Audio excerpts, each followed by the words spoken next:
سرای و قیران نها هرین کتیه تیدا تایبت یا دارایی. لقضا آمیدی جبر به پلانی حکومت هند ریوبری و فرمانگه ده آواهین کریونه. و چه جوان جه 500,000 دینار کمتر نینه. حولاتی جدی بیجن آواهی لسنتر قضای هنه لیمه فاجوان نهاتی ورگرتن. گوان ریوبری و فرمانگه هانتی دانشت جه بکن.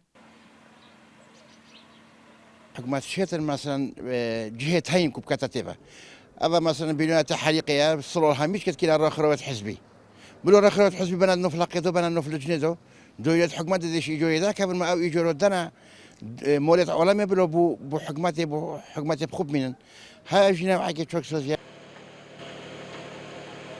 وەکو ئاواهی بوومە ڕازەمەندی هاتیەکردن هە 2013 دا نەبەز بوو گەنجینە وەکو کومەلگەها کە دارایی دەڵامێدی هێت ئاواکردن شتێکی کەتە ساڵە 2014 و ئەف قەیرانە چێ بوو ئاواهی هاتە دەست پێ نەکرد و ئەمیت ئاواهیە قۆی مقام یا قەزا ئامێدیە ڤەل طابق دوی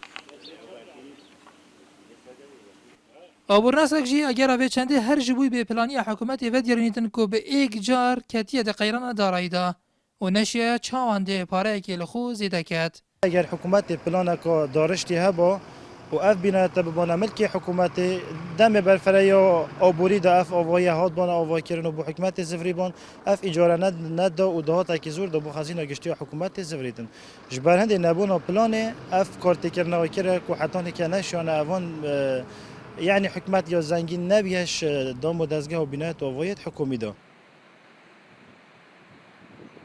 لسرانسری قضا آمدی نزیکی 140 ریوبری و فرمانگه لهنه و لسنتر قضای نزیکی 37 ریوبری و فرمانگه هنه. هند ریوبری و فرمانگه لقضا آمدی دا آواهین کریونه و هندک جوانجی هرد به آواهینه. لو ماجیگل جار خلق بزحمت وان ریوبریا دبینیدن. نهاد اولماری این آرتی قضا آمیدیه